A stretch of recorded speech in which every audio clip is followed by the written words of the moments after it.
been a very crazy week for those of us who are following the Trump-Biden narrative. We're all very attached to the outcome we're aligned to, and it's a roller coaster, indeed. And it's left a lot of us at times feeling very confused, very flat, questioning, well, I know I have, but questioning almost my own sanity or questioning my journey that I've been on all year. And I know that there's a lot of people who feel very similar. And I've just been reflecting on it the last few days, and I read something this morning which kind of spurred an incredible thought, which was, because we know about the war on light and dark, take all the 3D drama out, all of the stories, the whole show. Let's take that out for a second, and we understand that behind that there's a war between the light and the dark. And if you're listening to this, I know you are a light worker, that you're on the side of the light. And actually, as I say that, I realise, aren't we all?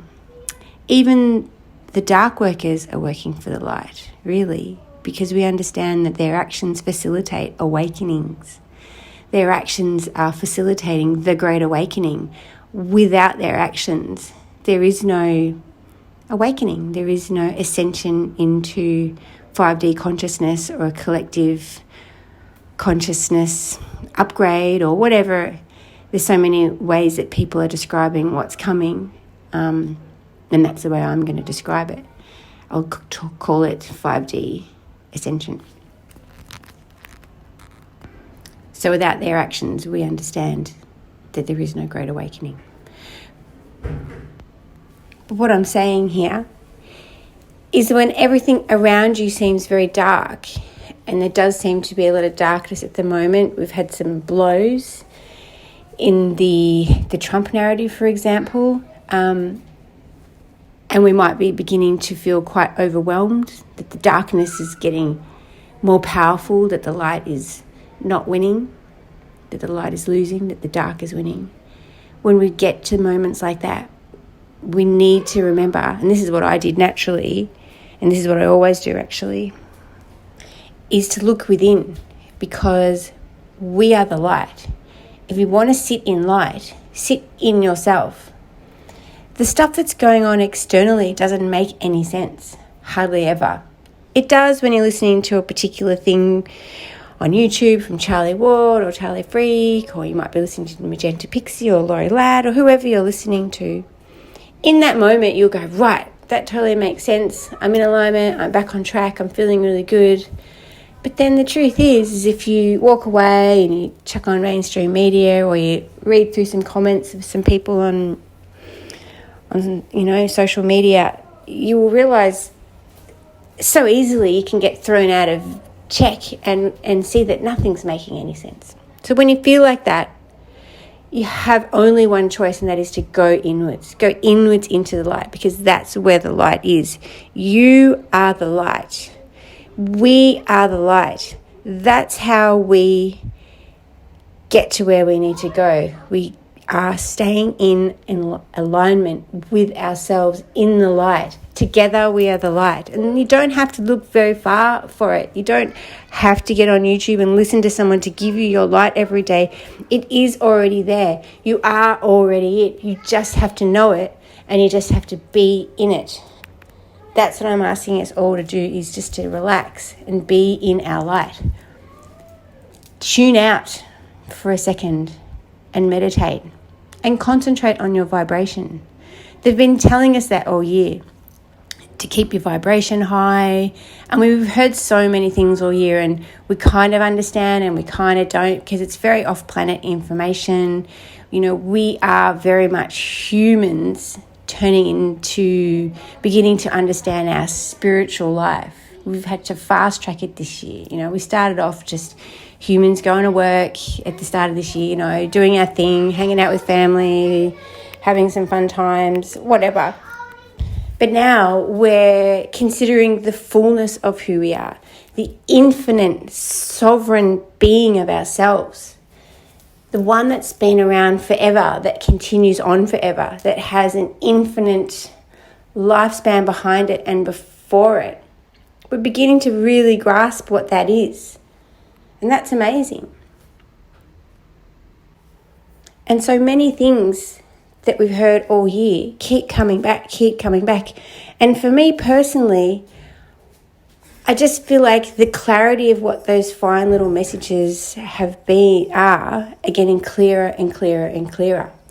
And I'm going to reflect on a podcast I did probably maybe in March, potentially even April, and it went for about an hour, and it was the first time that I stepped out and really had the courage to begin to speak about the much more off-planet topics. And at the time I didn't think much of it. I was just like blurting it out. But now when I look back, I realise that was it. That's actually it. I haven't really strayed much further from what I discovered or reflected upon in that podcast. And basically the premise of it was the fact that we manifest our reality. We've been learning that for decades now. We've been learning it our whole lives. Actually, there's always been teachers out there to talk about that. You know, you've got Joe Dispenza, or you might go back to that, you know, that phase of The Secret. Manifesting's being very trendy the last few years. Manifesting what you think, and even in the Bible, it is done to you as you believe, is what Jesus said. And that's what he meant. It is done to you as you believe.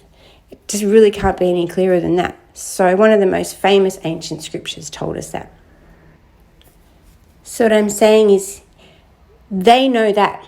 We collectively unite and we manifest our existence, our future, our potential timeline that we're on, where we're headed. And the dark know that.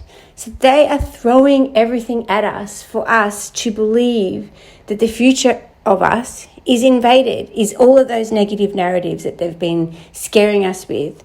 New World Order, the One World Order, and the vaccinations and all of that. And we're going to be poisoned and they're sterilising us. I mean, there's so many. So they dangle these kind of blurry potential futures, potential timelines, potential storylines. They dangle them in front of us through their through their media, sometimes through their social media propaganda. They dangle it in front of us. And when we place our energy into it and we think about it and we consider it, and of course, if we become in fear of it, we're feeding that potential timeline. We are actually giving our spiritual vote for it to be the winner. That's what this whole year has been about. It's all about that. And that's why they always tell us to stay strong, to know that we have already won, to not be in fear, stay in the light, keep your vibration high, and just project the future timeline, the result, where you see your future. Stay in alignment with that. Do not go outside of that. Do not keep pouring your energy and your creative visualization into these negative future timelines, because we are literally helping to create them by doing that. We've learnt about it. We know it. We're up to date. We understand that there's a war on. There's good and evil, I suppose you want to say it in one way, and in other ways you say there's no such thing, but it doesn't matter. That's way too esoterical. It's not the point of this podcast. Just stay in your light, in your high vibration, in the future projected timeline that you want to be the result of everything we've been through in 2020. Stay connected to that. And if we all do that, as a unity, that's what we do. We create that together. Stay focused on that.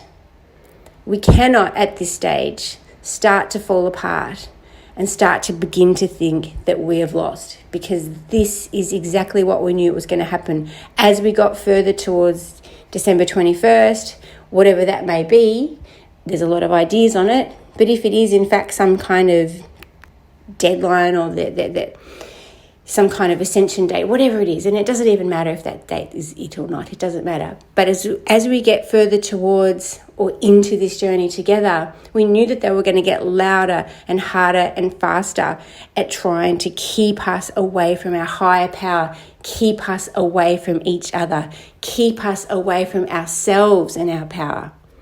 Just look at this. Everywhere I look, I see stickers saying, keep 1.5 meters distance between you and any other human. What could be more obvious than that? Of them telling us, we want you separated. We don't want you to unite. They're making us cover our faces so we can't read each other. We can't touch each other. They want us separated. Because together we are powerful. Together we create our beautiful future timeline. Together we enter the kingdom of heaven. Together we ascend into 5D reality. Together. So we are going to do that. I love you all.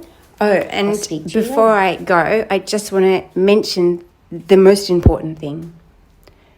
The most important thing, which is the divide. The whole thing, all of it has been about the divide, about the mask wearing, about herd immunity, about vaccines, about Trump, about Biden, about election fraud, about every single thing in the world that you can think of. We are being given helter-skelter narratives everywhere to confuse us. There's only one reason why, or only one result that's come from that, is that we are divided. We are fighting amongst ourselves completely. Most of us have lost family at the moment, friends. Have you ever seen such a dismantling of the human's connection at the moment? It's crazy. It's crazy. I'm falling into it all the time. Because we're so right. Each one of us is so right. And of course we're so right. Because there is an abundance of information to back up anything. To make you feel totally convinced that what you believe is true. Humans do that anyway. They do it within relationships. If you've got a partner and suddenly you think maybe they're not where they say they are, then you'll go back in your memory and you'll think of all of these things that had happened. You go, oh my God.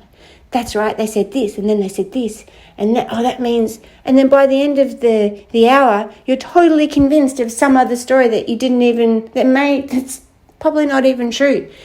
The human brain has the amazing capacity to create any story in its head because it's looking for evidence to back up that story. We are all doing that. I'm not saying that they're right or I'm right or that I'm wrong or anyone's wrong. I'm not saying that. I'm just saying, and it's hard to understand. It's hard to actually for me to even understand it. I know there is no right or wrong, even though I feel like I'm really right, of course. But I also accept at the same time, on an esoterical level, there is no right or wrong. We know there's no good or evil too. These are all very high-end concepts that the humans, that us people waking up have to start to understand, because things aren't up or down or black and white, or past, now, future. Nothing is like that. The matrix that we're living in is nothing like what we thought it was, and we're beginning to understand this. So the point that I'm just sort of ending off with here is just to remind you that creating divide, they're trying to do it physically with the social distancing and the mask and the not touching and the staying home, all of that, and they're doing it emotionally by bombarding us with a helter-skelter array of stories to keep us fighting. So do not forget that. Do not let them have that be successful over you anymore. That's the declaration that I'm making for myself. Okay. Again, see you later. Love you.